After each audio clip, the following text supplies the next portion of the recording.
रामू उत्तर प्रदेश के एक छोटे से गांव में रहता था। उसका गांव सीतापुर जिले से कुछ किलोमीटर दूर था।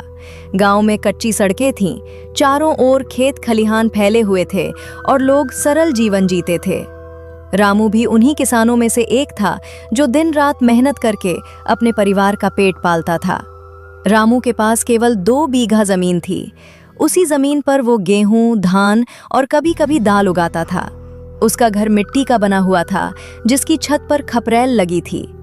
परिवार में उसकी पत्नी गीता, बेटा मोहन और बेटी राधा थे।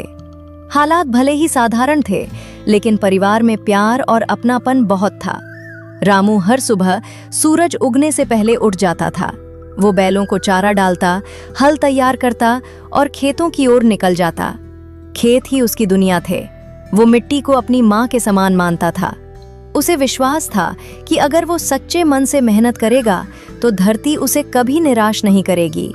लेकिन प्रकृति हमेशा दयालु नहीं होती। एक साल गांव में भीषण सूखा पड़ा। बारिश बिल्कुल नहीं हुई। खेतों की मिट्टी फट गई, पौधे सूखने लगे और किसानों के चेहरों पर चिंता की रेखाएं साफ दिखाई देने लगीं। रामू की फसल भी धीरे धीरे बर्बाद हो गई। फसल खराब होने से रामू पर कर्ज का बोझ बढ़ गया। उसने गांव के साहूकार से बीज और खाद के लिए उधार लिया था। साहूकार हर महीने पैसे मांगने आता और धमकी देता कि अगर कर्ज नहीं चुकाया तो जमीन छीन लेगा। रामू बहुत परेशान हो गया। रात को उसे नींद नहीं आती थी।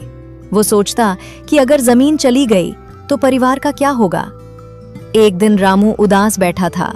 तभी उसकी बेटी राधा उसके पास आई और बोली, बाबा, आप चिंता मत करो, आप बहुत मेहनती हो, भगवान आपकी मदद जरूर करेंगे।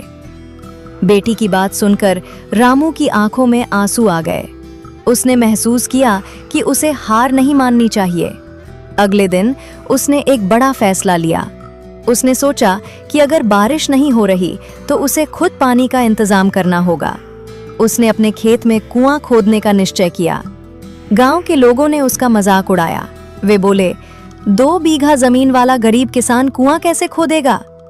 लेकिन रामू ने किसी की बात पर ध्यान नहीं दिया। दिन में वो दूसरों के खेतों में मजदूरी करता और रात में अपने खेत में कुआं खोदता। उसकी पत्नी गीता भी उसका साथ देती। वो मिट्टी उठाकर बाहर फेंकती और पति का हौसला बढ़ाती। कई हफ्तों तक लगातार मेहनत करने के बाद भी पानी नहीं निकला। रामू के हाथों में छाले पड़ गए, शरीर थक गया, लेकिन उसने उम्मीद नहीं छोड़ी। एक रात जब वो थक कर बैठा था, अचानक उसे नीचे से ठंडी हवा का झोंका महसूस हुआ। उसने और गहराई तक खोदा। थोड़ी ही देर में मिट्टी गीली दिखने लगी। फिर अचानक पानी की एक पतली धारा फूट पड़ी। रामू की खुशी का ठिकाना नहीं रहा। उसने भगवान का धन्यवाद